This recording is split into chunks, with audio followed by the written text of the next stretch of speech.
जय Shri Radha Krishna. Welcome back to my channel Mohan Radhe 11। कैसे हैं आप सब?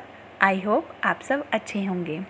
आज मैं आपके लिए लेकर के आई हूँ राधा नाम की महिमा, जिसे सुनकर के आप सभी दंग रह जाएंगे कि राधा नाम की महिमा कितनी शक्तिशाली है। तो शुरू करने से पहले एक जयकारा बोलिए, श्री वृंदावन बाके बिहारी लाल की जय, श्रीमती राधा रानी की जय। तो आइए शुरू करते हैं। देखिए, नाम जप आपके सारे अपराध को नष्ट कर देता है और आपको सुख प्रदान करता है।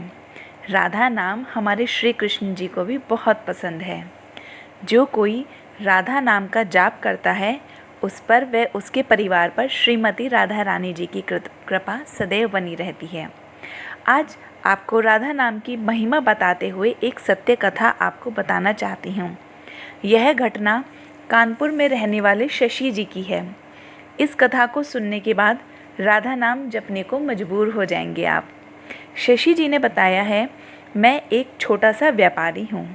व्यापार से समय निकालकर वर्ष में एक बार जरूर वृंदावन जाता हूँ श्री जी के दर्शन के लिए। वहाँ जाकर बिहारी जी के दर्शन व बरसाना में किशोरी जी के दर्शन करने से जो सुख मिलता है, वो शब्दों में बयां ही नहीं किया जा सकता। शशि जी को ये संस्कार उनके दादाजी से मिले थे। जब शशि जी छोटे थे तो उनकी बुआ जी उन्हें राधा रानी जी की कहानी सुनाया करती थी। शशि जी के दादाजी कहते थे कि राधा नाम जपने वाले से ठाकुर जी बड़े प्रसन्न रहते हैं। बस ये बात शशि जी के मन में बस गई और कहते थे, राधा नाम आश्रय लिए रहोगे तो जीवन में कभी किसी मुसीबत में नहीं फंसोगे। राधा नाम जपने से बड़ी परेशानी अपने आप हल हो जाती है।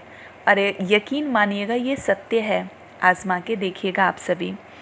उनकी और ठाकुर जी की कृपा सदैव बनी रहती है। शशि जी को दादाजी की बातें सुनते सुनते राधा रानी जी में आस्था और पक्की होती जा गई। फिर जब शशि जी बरसाना गए तो श्रीमती राधा रानी जी के दर्शन किए और फिर राधा रानी जी के चरणों में बैठकर संकल्प किया कि अब से जीवन भर राधा नाम का ही जाप करूँगा। फिर शशि जी दर्शन कर अपने घर को लौट आए और जिस दिन घर आए उसी दिन से 1000 बार राधा नाम जाप करते थे। थोड़ा मन संसार की ओर भागता था, परंतु धीरे धीरे शशि जी को राधा नाम जपने में बहुत आनंद आने लगा।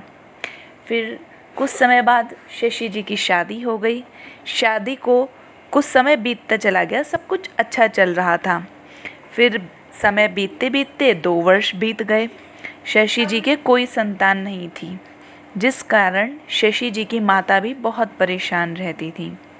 एक दिन की बात है, शशि जी ने अपनी पत्नी से कहा कि शादी को 2 वर्ष बीत गए हैं, हमें कोई संतान नहीं है, चलो वृंदावन चलते हैं। वहाँ से बिहारी जी के दर्शन करके बरसाना चलेंगे श्री जी के दर्शन करने के लिए। तो फिर 2 दिन बाद शशि जी व उनकी पत्नी वृंदावन के लिए रवाना हो गए।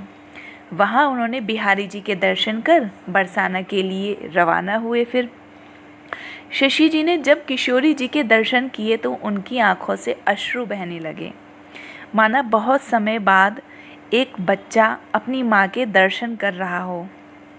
वे बस एकटक श्री जी को निहारे ही जा रहे थे और रोए जा रहे थे। फिर वहीं एक दीवार पर शशि जी टेक लगा करके बैठ गए। कुछ ही समय बाद उन्हें एक झपकी लगी।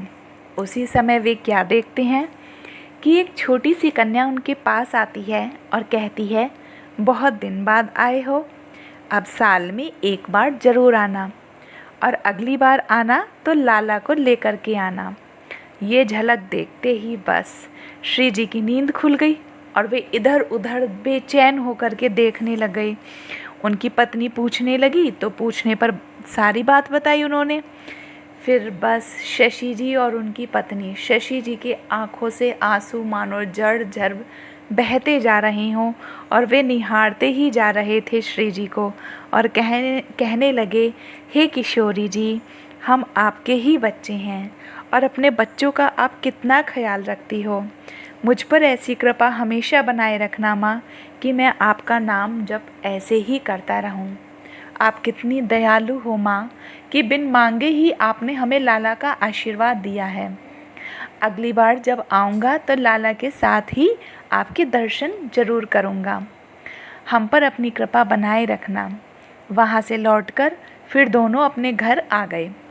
1 महीने बाद शशि जी की पत्नी गर्भवती हो गई। शशि जी ने अपनी माँ और पत्नी से कहा कि ये श्रीमती राधा रानी जी का ही आशीर्वाद फलीभूत हो रहा है। फिर जब कुछ समय बाद उनकी पत्नी के लाला हुआ, तब शशि जी अपनी पत्नी व 1.5 महीने के लाला को लेकर के श्री जी के दर्शन को गए। तो वहाँ शशि जी ने कहा, हे माँ, ये आपका ही आशीर्वाद है, इस पर अपनी कृपा दृष्टि बनाए रखना। जब ये सारी बात शशि जी ने पुजारी जी को बताई तो पुजारी जी ने लाला के गले में राधा नाम की माला पहनाई और बोले राधा रानी जी बड़ी दयालु हैं, उनके भक्तों को कुछ मांगना नहीं पड़ता, बिन मांगे ही वे अपने भक्तों की मुराद पूरी करती हैं। तो ऐसी है हमारी श्रीमती राधा रानी जी। आपको ये सत्य घटना कैसी लगी मुझे कमेंट सेक्शन में ज़रूर बताइएगा। मेरा तो बहुत ही दिल भर आया जब मैंने यह कथा सुनी। तो आपको मेरी ये वीडियो पसंद आई हो तो प्लीज़ लाइक कीजिएगा, शेयर कीजिएगा और चैनल पे नए हो तो सब्सक्राइब कीजिएगा। Thanks for watching. Hare Krishna, Radhe Radhe.